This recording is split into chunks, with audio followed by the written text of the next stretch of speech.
Hey, what's going on, everyone? My name's Anthony, and my co-host Shanice, and welcome to.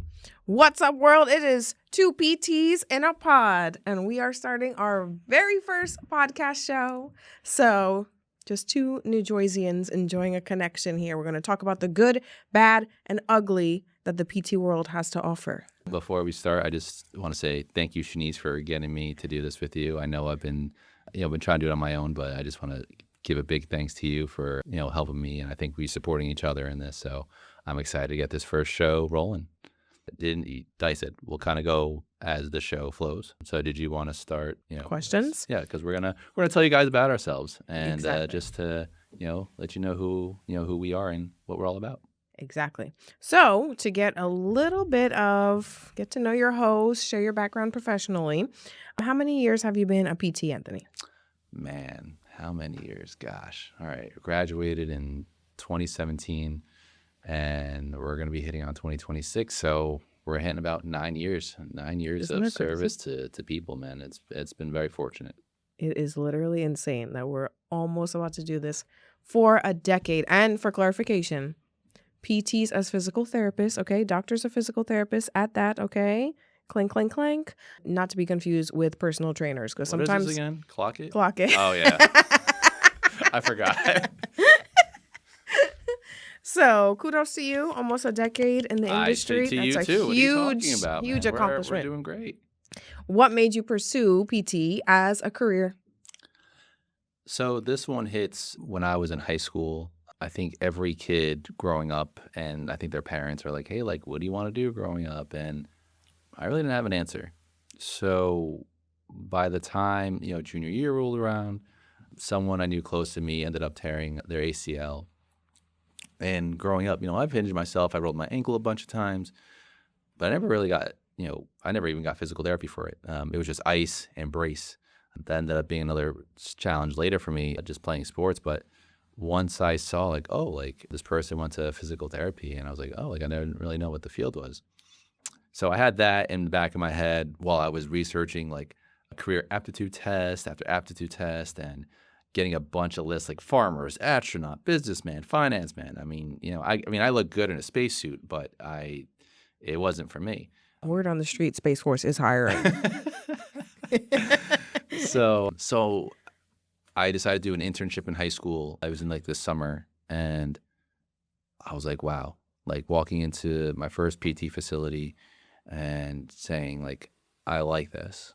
I grew up, wanting to help people. And that's like the traditional, I think, PT mindset, I would say, when it comes to helping people. So doing that and seeing, what's the recovery look like? What is, there's certain surgeries and certain procedures. And it's not just like, bones and joints. It's like, hey, there could be some like vestibular problems, could be a stroke, cardiac issues. So I got a piece of that, and I was like, you know what, I'm sold. So by the time senior year rolled around, it was, I guess, too late in the curricula to like apply to the PT aspect. I mean, I applied to like PT programs, but that's pretty much how I got my start in physical therapy. Okay.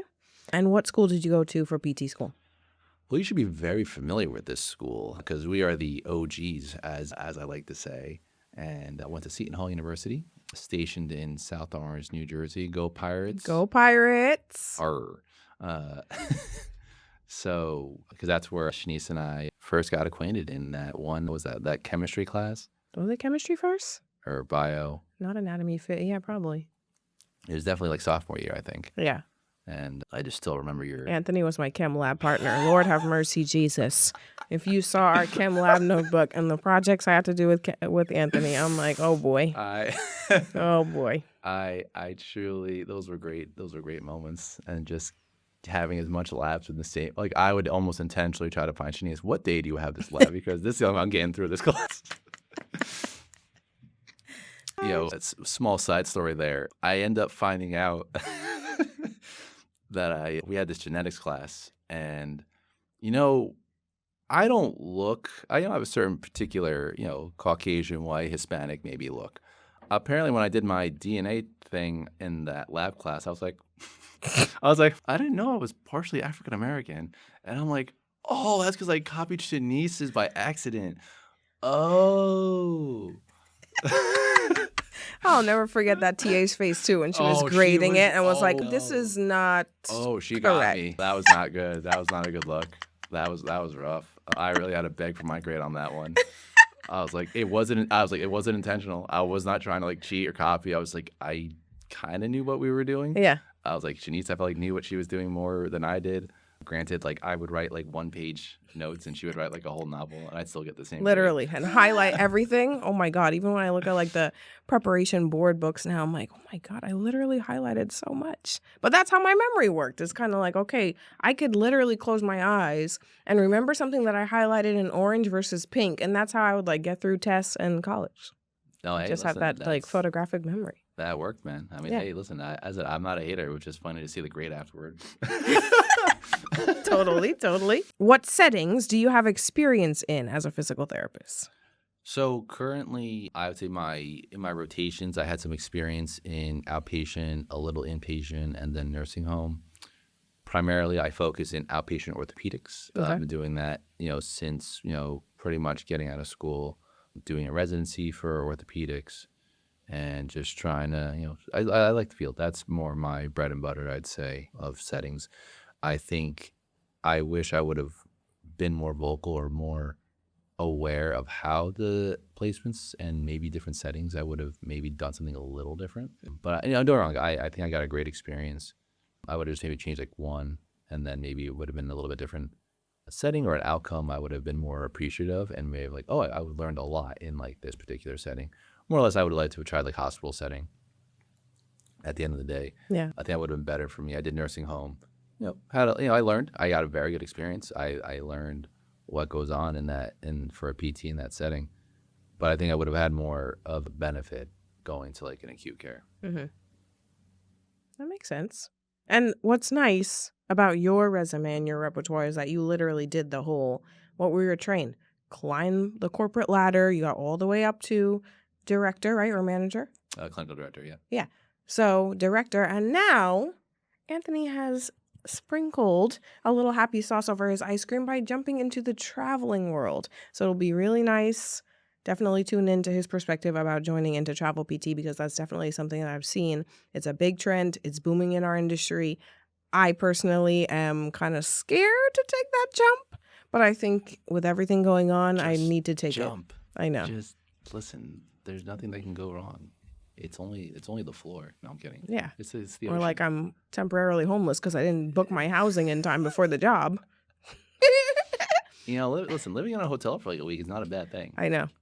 Or a car, but that's just that's me. That's Car camping, man. It's a real thing. What's your favorite setting to work in by far? Yeah, I would still, I've been. Oh, actually, you know what? Let me elaborate a little bit. In the outpatient setting that I've learned over the years, there's different kind of varieties. You have your cash base, you have your standard insurance based clinic, and then you also have your workers' comp and auto claims. So I really actually got introduced to that recently this year for the workers' comp and autos and like personal injury. So there's definitely a big dynamic when it comes to that, and that's its own unique section in PT. I think the pace is significantly different. I would say I guess I am slightly more big of a fan of traditional insurance based. Well, and that's where I'm like in right now, and say the umbrella is outpatient orthopedics. Yeah. That's all I'm gonna say. Like that's like the easiest answer. Yeah. But it is interesting to see the other side to it, whether it's like workers' comp, auto, and some of those type of settings, because the boundaries are a little bit different, and it is surprisingly like a little bit more smoother than I expected, than the heavy burden of an insurance based authorizations and all these like documentation status is definitely a little bit different. The workflow is a little easier in the workers' comp auto setting. It just depends, but traditionally just outpatient right now is my preferred setting. No, that's fine. Now the big question, drum roll please, perm versus travel PT. Which is better when you're fresh out of PT school? Because that is definitely a hot topic these days. I got to get my voice warmed up here. Oof.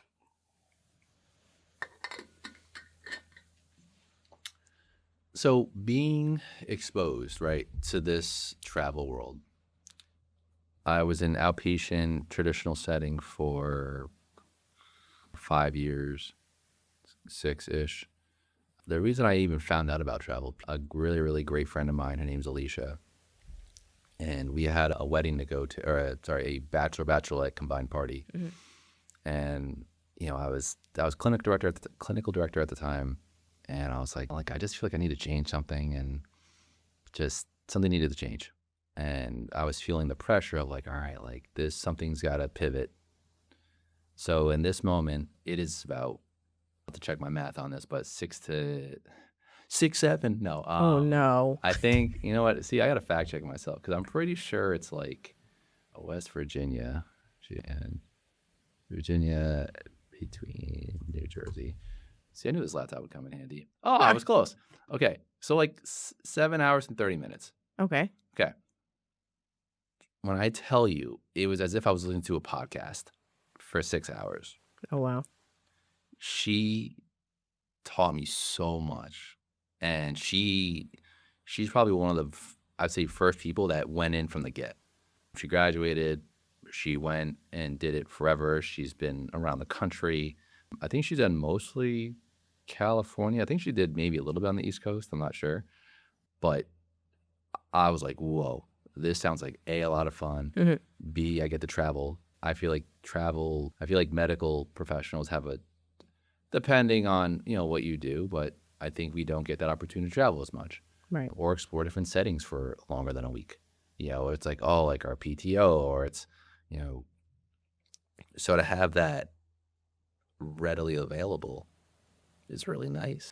So once I literally had that conversation, I was literally looking up jobs, and I got my first job and put my time in. I'm like, hey, like I'm heading out in 6 to 8 weeks, and that's where I started. And I would say like travel PT. If I was gonna say like immediately, like my instinct to say for others is to say, hey, I recommend you get a year under your belt. That's just me. Not that you have to follow this by any means. Study for, whether do a residency or just work in a clinic for a year, whatever setting that you want. Get that experience, get that little bit of mentorship, get that guidance, get a flow. Doing it right off the bat is I think, a little intimidating from just like the perspective, like, oh, wow, like you're expected to get right on it. They sometimes are lenient, sometimes they're like not so lenient. They will expect a high output. You're just getting used to a medical software that you've never used before, or in general, like from your last clinic. So that's where the learning curve, like you get hit with a massive learning curve. Mm-hmm. I mean, like I said, it's fast, it's quick pace. So that's why I feel like you should have just a year under your belt, just to do it that way. I'm not going to go too deep of a rabbit hole on it, but I think just at least my one take is, if you ever wanted to travel, we did 7.5 years of schooling. I know it's getting a little bit faster nowadays. Right. Go travel. Like just do a year, go travel, because I want like PTs and just others, right, in the medical field to enjoy space, enjoy living in different places, having awesome experiences. Make that book as thick as you want from all these memories, adventures, and things like that, and you get communities and things like that. So I just recommend it from like that point of view. So that's my take for at least, and do it for as long as you can, however long that may be. But I would say like give yourself a year and just go travel afterwards. Yeah, especially if you don't have a family. Like, it'll be tough to be a traveling circus with like kids and stuff. But Oh yeah. if it's just you, your partner, or you alone, or you and a dog, then yeah, there's no strings attached. Just go. Pack up your stuff and A go. little more challenging with the pet, I've realized. Not that I have one, but I Yeah. have friends that do it, and like, oh, it's a little, like you said, finding that housing gets real. You start narrowing that pool down tremendously a little bit. That's a little dicey, depending, especially on, I guess, what state you want to live in too. Yeah. You got to factor in cost of living and all that. If you were to live your life over, would you pick PT as your main profession? We have these cute little voting cards. So what do you think we are going to pick, America? Would we be PTs again? Let me just double check which one is which because... Whew. Okay, in 3, 2, 1, reveal your answer. Oh, it's a draw. Okay. Let me hear it. Why did you vote yes? Yes. Like I said, when I was getting to that application process or PT school, I was, getting in was obviously the hardest part. Mm-hmm. I think, I don't know if I could see myself doing anything else. Really? It's, now I say that, I would say like my backup one, if I was like, if I was really like in the trenches of it, I'm like, I would maybe go into finance as a backup career. I could see that. If I was like that, that's like finance business, something in like the stock industry. Mm-hmm. I like numbers like that to an extent, but I don't know. I feel like I think I'd still do it. Social media is a big, what's the word? Awareness of like, hey, like this is your return on investment and all this and that. I get it. I think PT opens the door for other opportunities, and I think there's too much negativity out there. And I'm not saying there's actual evidence for that, but I'm like, hey, like you got to get creative. I don't think we should be relying as much on like the job itself. I think there needs to be an expansion of it, right? Giving your own opportunities, be an entrepreneur. You and I always have this conversation of like starting your own thing. So I think PT can be a pathway into something else that can also be more, whether it's your finances, et cetera. But I think just being able to do it that way through PT, I think just PT gives us the step forward into maybe something else in the future. That's true. What else would you do to piggyback off that question besides PT? Or what else do you do besides being a physical therapist? Being the coolest travel PT ever. Besides that. I think, no, recently I've been working on my salsa, bachata, country swing lessons, West Coast swings. It's been really fun for me. Mm-hmm. What else I've been doing? Like I said, eating at different, restaurants and trying different foods, going on trips. I think just trying to just find the next thing to go visit, whether it's like national parks, hiking whenever I get a chance. So I never really decided to do some of that stuff until kind of doing the travel, just because I feel like I was so occupied with the job itself that I never really had time for it. So now I have time to do it. And, like recently I just went to Mexico, and that was an awesome, awesome trip. And I'm like, wow, like this is what travel PT gives me to do. So it's definitely been a cool change of pace. Okay. And then what are your career goals and aspirations within the next 10 years? Where will Anthony be? Oh, no. Where's Waldo? Oh, God. Where's Waldo, man? In our pre-taping, like I said, I was like, yeah, 5 years. I might give you 5 years. I think I would say my aspiration probably in this conversation is I will be fluent in Spanish in 5 years, hopefully. Okay. That's one. 2, I think I would either be in or having my own telehealth company to do remote physical therapy. And that's where I feel like I would be, and hopefully, married, have some kids, and, be somewhere. I don't know where in the country, but I'll be somewhere. Okay. So I'm going to skip the last question so that way we can figure out who exactly I am on the show. So go ahead, Anthony. Take it away. My turn to get interviewed. All right. So, one of the things that, we say is we have such great experience in the field. Mm-hmm. Shanice, how long have you been helping others in this field? It is about to be 9 years this September. I feel like a dinosaur that they're just uncovering my bones in the sand because sheesh, that's a long time. You're young. You're a long time. Please. When we started, I was handwriting notes as a student. And now with the little workstation on wheels, your little cow is coming with you everywhere as the person's like working out, or like I never got the opportunity to work on the tablet. I still think that's fascinating. Hey, listen, In some years. your experiences, believe me, she's a jack of all trades, everybody. Just letting you know that.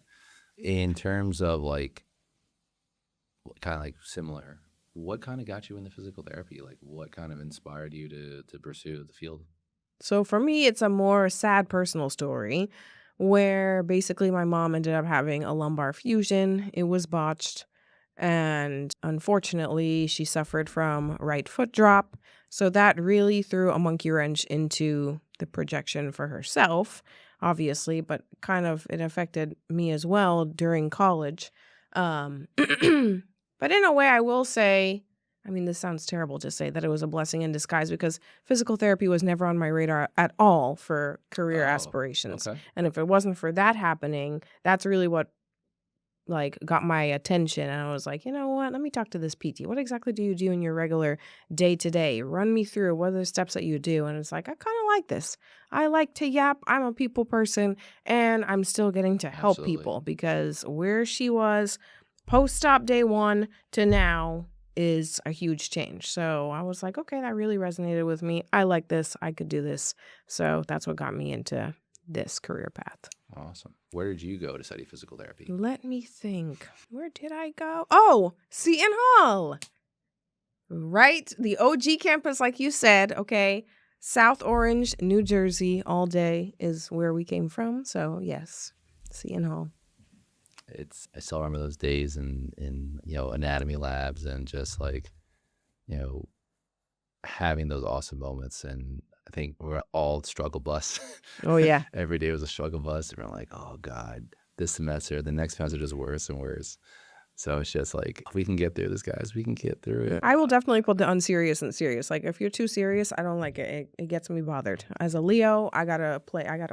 It's got to be fun. You should call McConnell tape for that new taping technique you discovered back in PT school. That's an insider joke, everyone. I can't say it on this show, but if we're ever live in person in front of you, you always ask her about that new style for McConnell taping. Mm-hmm. I think that's awesome that you utilize like your mom to get you, or not. Well, I wish it was more positive. Like I said, for me, it's like, hey, someone got injured, but I think, like I said, there's something where in our lives that can kind of give us that direction, that compass. Definitely. Into something that we didn't really know. What were you thinking of before PT? Oh my God, so many things. I loved watching the show Bones. She's a forensic anthropologist. And I was like, this is the sickest career ever. This lady is literally taking a crime scene and essentially working in reverse, trying to figure out, okay, just from this person's bones, I could tell how they fell and had this fracture or this and the third. And I thought that was amazing. Looking at, I forget the name of the website. I don't think it was like CDC. It was something where we were looking like the career projections for certain careers. And that one was like 5 to 10% of growth. And I was like, do I really want to spend this money in tuition to go into a career that's not really expected to grow that much? Right. And then I also wanted to be a meteorologist because I thought it'd be so cute for me to be in front of TV, hit the little button. It's snowing, y'all. Honestly, kill it. Like I would tune in every whatever channel 4, 5, 7, whatever 12. Even Univision, okay? I'll learn how to say the weather in Spanish. Nublado, mucho lluvia. Oh my god. I was ready to be a meteorologist until I talked to Bill Evans. He had a book signing for, I think it's Category 5 is the name of his book. And he came to the YMCA in Wayne, New Jersey. And so my mom was like, oh, this would be good for you to talk to him so you know exactly what you have to do in college, right? Absolutely. Got an opportunity to talk to him. He's like, you have to take a lot of math because that's the fundamentals of how we calculate the weather patterns, this and the third. And I was never really a math buff. I've always been a science geek my whole entire life. So I was like, yeah, no. I'm not taking trigonometry and statistics and calculus and all that. No, I just want to be on screen and look cute and hit a button. What do you mean I have to take math? 2 + 2 is 4. It looks cloudy outside. It's going to snow. Okay, bye. Open the window. Guys, there's no chance of rain today. I mean, they're always wrong. So, like, I don't understand. I mean, hey, you know what, man? You might be more right than the average weather person. So hey, listen, if you ever retire from PT, just go do that. Right? Yeah, you'd be fantastic on the show. Where'd you get your starting point? Oh, on this podcast here, and then I just told them I want to be I want to be a meteorologist, and Right? see, they asked you. Yeah. So this is the jumping point to meteorology. We've had plenty of conversations, and I know that you are probably the best person to ask. You've had so much experience in terms of like different settings. So what are the settings that you've exposed yourself to in your career as a physical therapist? Well, for me, I wanted to grasp everything in my bag of tricks, right? I didn't want to just put myself in a box because I don't want to be a one pony show. And I knew that I didn't want to stay in New Jersey for my whole life. And so if I move, I don't want the hassle of like when I'm looking for jobs, oh, well, you don't have experience in this, you can't get in, right? So my first job, I'm really appreciative for the tools that I was able to and the connections I was able to establish at St. Joseph's in Patterson because I was able to start. So here's my schedule. Monday to Friday in outpatient because I feel like every therapist, you just need that outpatient experience, right? It's the easiest job to get into, easiest market, but you need to be exposed to different diagnoses as well as the quick, fast-paced mentality, right? It's definitely a juggle. Then I was like, well, my heart is really set on acute care because growing up watching House and Grey's Anatomy and all that, I was like, wow, this is so cool. There's PTs on the team.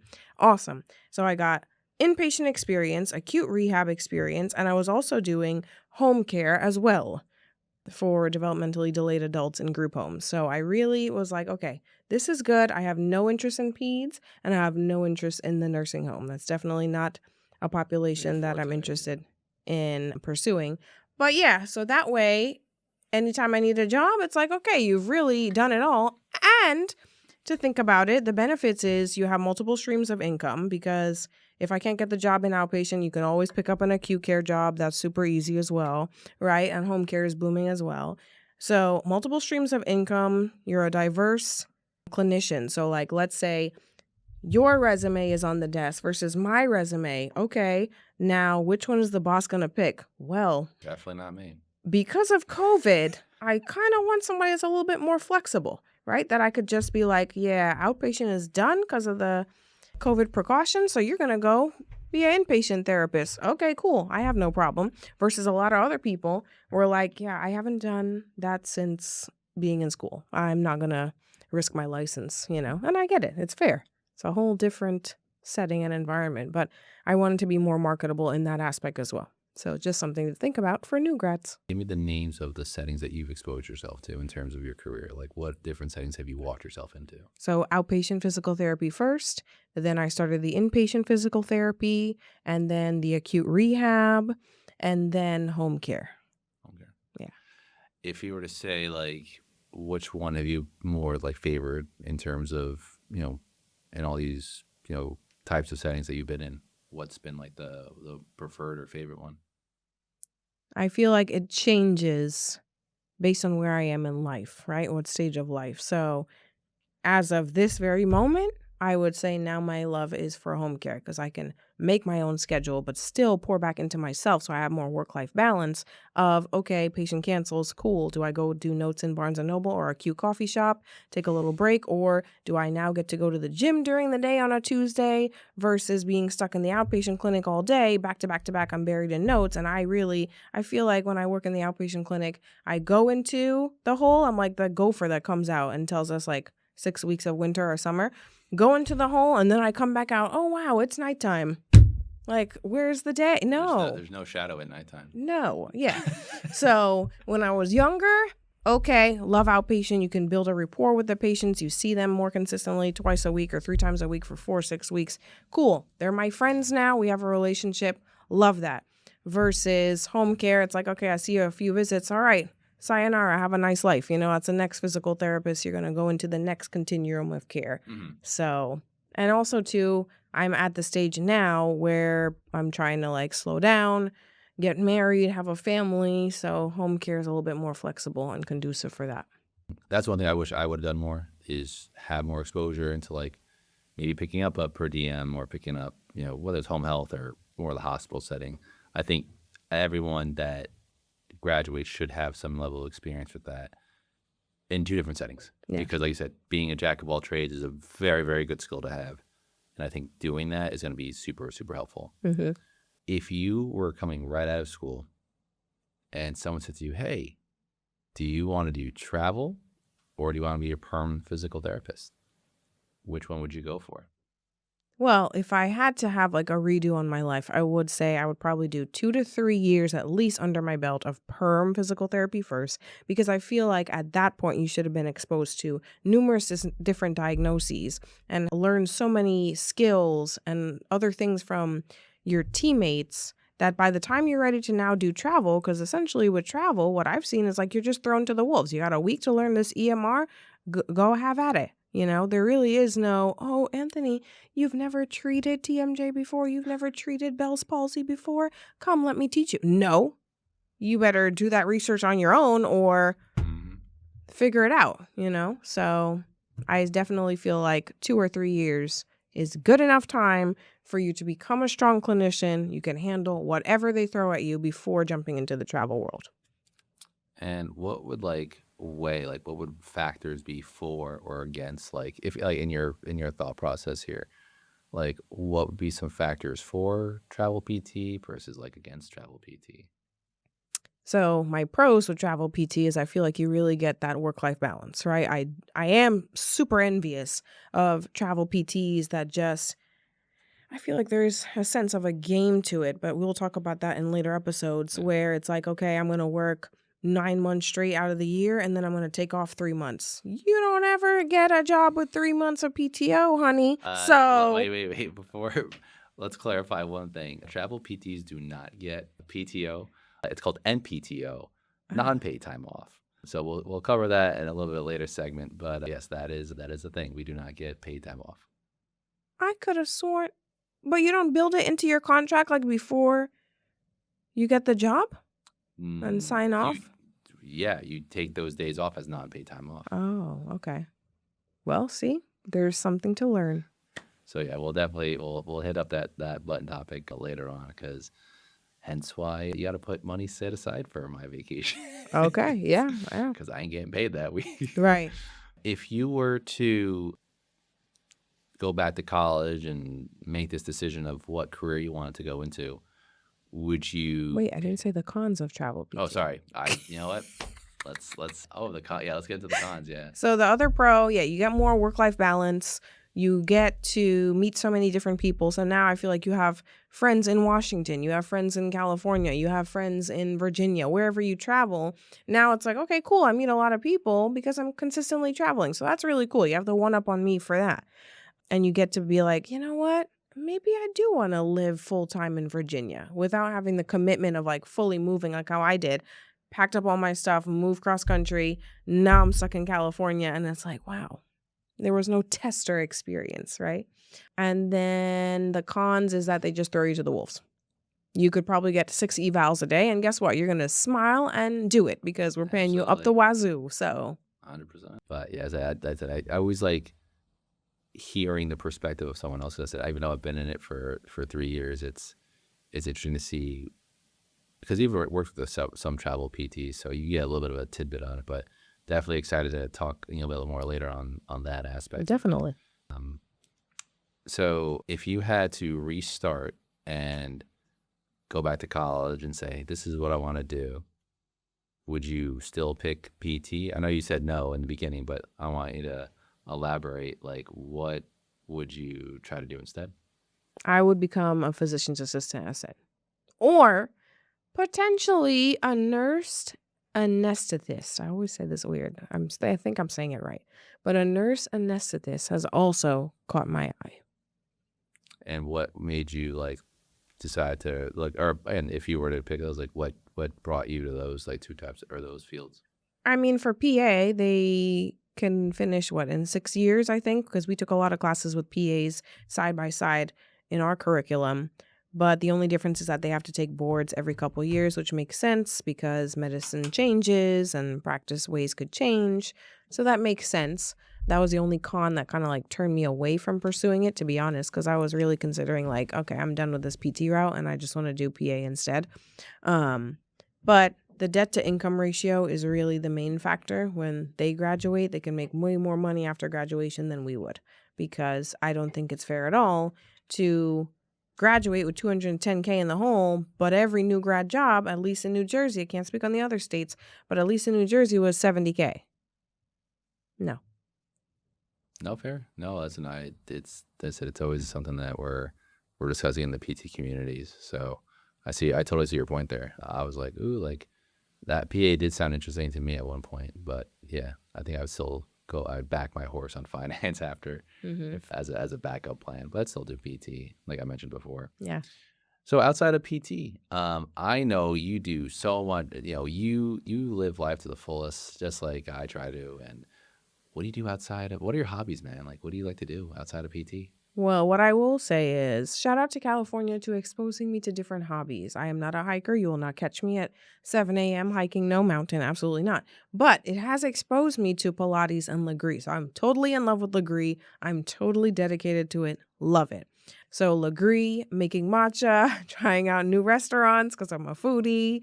And I'm trying to get into content creation. I'm taking it more seriously now because my fiance is big into videography and content creation. So I'm taking it more seriously. And I love the fact that more PTs are on social media and just like 100%. sharing more about their day to day, just information. Like you said, that one gal that you were listening to, it helps. And I save certain videos when they share certain travel tips, or this was my exercise for the day. Like little things like that. It's nice to see. I'm not kidding, everyone. Like I get minimum of like 1,000 posts per. No, I'm kidding. I get like at least 5 to 10 like PT videos from Shanice as like, these are ideas and ideas. I'm like, oh my God, like you're doing, that's amazing. So and it's interesting to see because I haven't even seen some of these people, and I get to see different content creators in the PT space do their thing. So it's definitely something where I'm like, this is great. It's great for us, and we can talk about it and, see what everyone else, because I said you want as much nuggets of information as possible to share. So, it's not just me, it's not just you. It's, hey, gather a big sample size, and that's what I think we're trying to collaborate with this space, which is a beautiful thing. And let's see here. I'm just gonna cheat and use a teleprompter right now.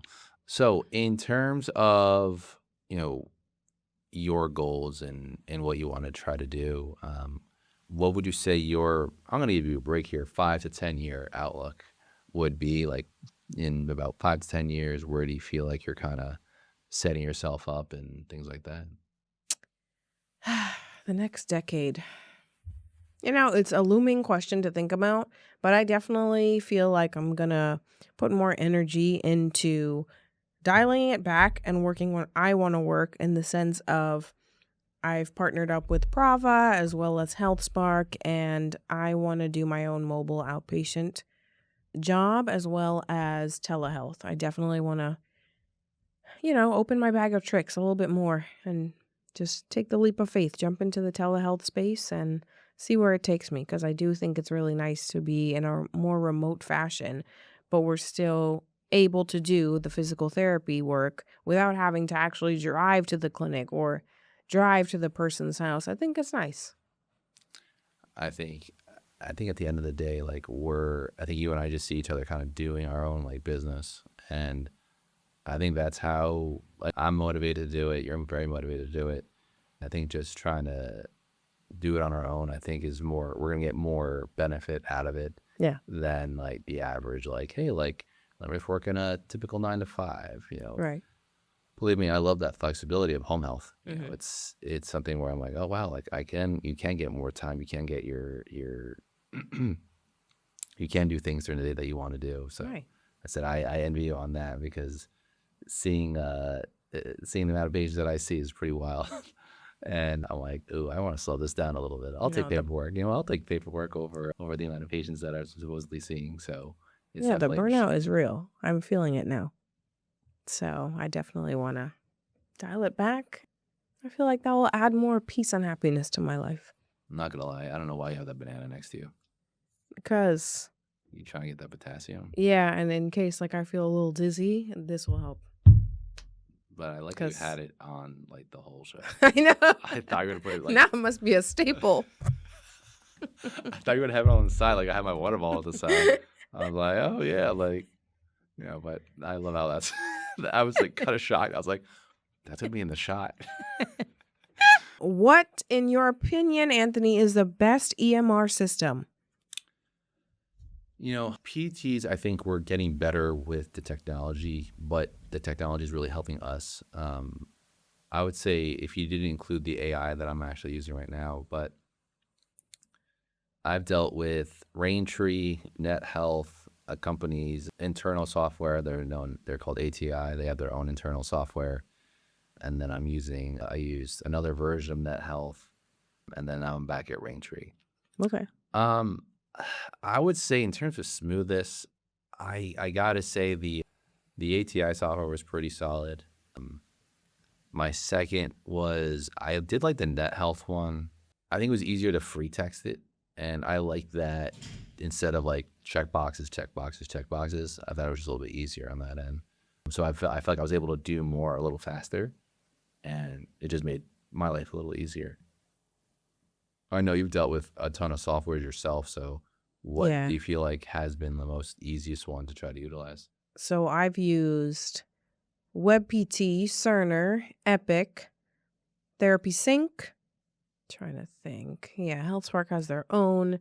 Prava has their own EMR software with AI included. So out of all of them, I still love WebPT. I feel like it was designed for PTs and it's meant for PTs. We love a good free text, few drop down things. And then second place would definitely be Epic. But what I didn't realize was that there was different versions of Epic. So the way one company might use Epic versus another one is completely different, especially, the smart phrases, the dot phrases, that's kind of universal. But like if they want to pull it into a separate file to do your final document is a little different. So, but I love WebPT and then Epic. I will say, I feel like Cerner is not going to be the red flag for me because I've noticed like all the nonprofit jobs that are like down bad, they use Cerner. And I was like, all right, if I hear, do you have Cerner experience? Go ahead and close my case. That's bad. Yeah. I don't like Cerner. It just, I think document, like I said, now I don't know if you've been using it, but I definitely see the AI helping out 100 times. Yeah. Like I'm able to fly through notes a little bit faster, at least on evals. Like I'm just like, cool. They just, helps me out with this and note writing, and it's been lovely to have that. I've definitely cut my eval times to do notes from like, 30 minutes, 35 minutes to like, 15, 20 minutes. Absolutely. So I'm excited. And that actually leads us. First of all, guys, thank you so much for supporting our pilot episode. I hope you enjoyed it. We have so many more topics coming up. But first things first, if you have any other questions for Anthony or for myself, feel free to drop it down in the comments below. But we will talk about, is the debt to income ratio for PT worth it? Will PT be replaced by AI? Because that's another hot trending topic. And how do you get past the PT salary ceiling? Is it possible to cross 200K as a PT? Find out on our future episodes. We will meet again at your AI bot that's going to be treating you in the next like 5 to 10 years. So get ready, Grandpa. Get that AI program booted on your laptop, because sure as heck I ain't going to be treating you. No. God.